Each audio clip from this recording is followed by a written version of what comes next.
Presiden Parti Keadilan Rakyat PKR, Datuk Seri Anwar Ibrahim mendakwa beliau mempunyai majoriti kukuh untuk membentuk kerajaan baru dalam masa terdekat. Dalam satu sidang media tergempar di Kuala Lumpur pada Rabu, beliau menegaskan pada saat ini kerajaan pimpinan Perdana Menteri Tan Sri Muhyiddin Yassin telah jatuh. Tambah beliau, maklumat dan langkah selanjutnya akan dimaklumkan selepas beliau bertemu Yang di-Pertuan Agong Al-Sultan Abdullah Riayatuddin Al-Mustafa Billah Shah dalam masa terdekat. Menjawab persoalan itu, Tan Sri Muhyiddin Yassin menegaskan Kerajaan Perikatan Nasional PN masih berdiri teguh dan beliau adalah Perdana Menteri yang sah. Dakwaan Presiden Parti Keadilan Rakyat PKR, Datuk Seri Anwar Ibrahim kononnya beliau mempunyai majoriti yang kukuh untuk menubuhkan kerajaan perlu dibuktikan melalui proses dan kaedah yang ditentukan oleh Perlembagaan Persekutuan. Justru Tan Sri Muhyiddin Yassin meminta rakyat supaya bertenang menghadapi situasi itu yang akan ditangani dengan baik menurut proses undang-undang dan Perlembagaan Persekutuan.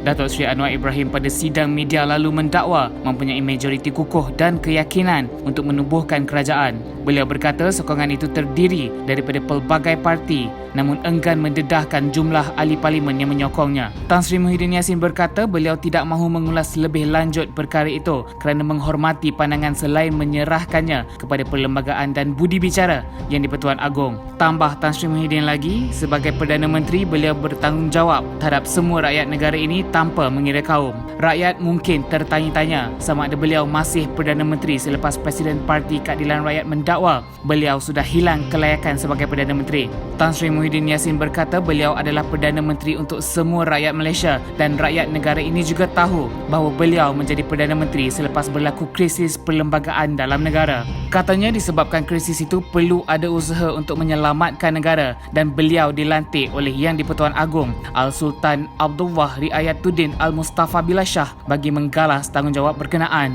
Enggan terganggu dengan kenyataan Presiden Parti Keadilan Rakyat itu, beliau tiba di Sabah untuk meneruskan kempen meraih sokongan buat gabungan rakyat Sabah. Tan Sri Muhyiddin Yassin enggan mempertimbangkan lebih lanjut mengenai perkara itu kerana dia mengatakan bahawa itu adalah bidang kuasa Yang di-Pertuan Agong. Dia adalah Perdana Menteri yang disokong oleh istana dan bukannya Perdana Menteri pintu belakang seperti yang dilabel oleh pengkritik. Bekas Perdana Menteri Malaysia Tun Dr. Mahathir Mohamad menyatakan bukan pertama kali Presiden Parti Keadilan Rakyat itu mendakwa memiliki sokongan ahli parlimen untuk membentuk kerajaan. Semua pihak perlu menunggu ahli parlimen Port Dickson itu membuktikan dakwaan sokongannya, memandangkan pada September 2008 beliau pernah membuat kenyataan yang sama. Menteri Sains, Teknologi dan Inovasi Khairi Jamaluddin nafi bahawa kerajaan telah tumbang seperti mana yang didakwa Presiden Parti Keadilan Rakyat itu. Ahli Parlimen Rembau itu melalui ciapan di Twitternya berkata mesyuarat Kabinet berjalan seperti biasa walaupun Anwar Ibrahim mendakwa mendapat sokongan yang mencukupi untuk membentuk kerajaan baharu.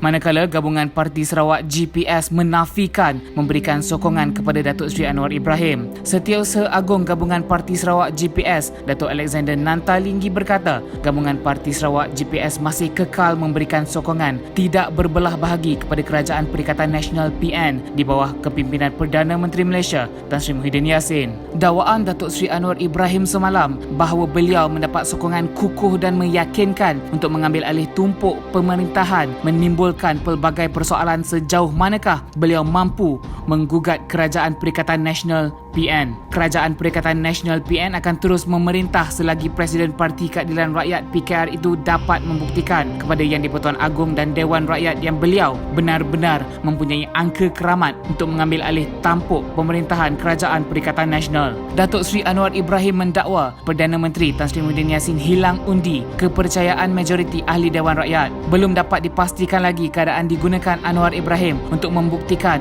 beliau sudah mendapat undi kepercayaan majoriti ahli Dewan Rakyat. Apa yang jelas, tiada prosiding dalam Parlimen untuk memenuhi syarat perkara 43/4 bahawa apabila seorang Perdana Menteri tidak lagi mendapat kepercayaan majoriti ahli Dewan Rakyat, maka Perdana Menteri hendaklah meletakkan jawatan Jemaah Menteri melainkan jika atas permintaannya Parlimen dibubarkan oleh Yang di-Pertuan Agong. Pelucutan jawatan seorang Perdana Menteri akibat kehilangan undi kepercayaan majoriti ahli Dewan Rakyat dan pemilihan seorang gantinya ialah kuasa budi bicara atau prerogatif yang di-Pertuan Agong masing-masing di bawah perkara 43/4 dan 40/2A Perlembagaan Persekutuan. Adakah benar majoriti penuh merupakan tiket untuk Datuk Seri Anwar Ibrahim bakal menerajui negara menjadi Perdana Menteri ke-9?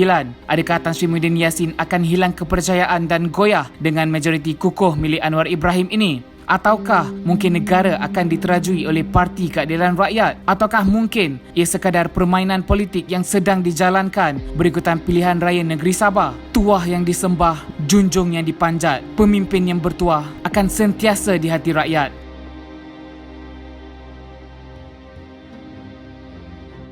Untuk info dan perkembangan politik yang lebih menarik, sila subscribe, share dan like saluran TV One Channel.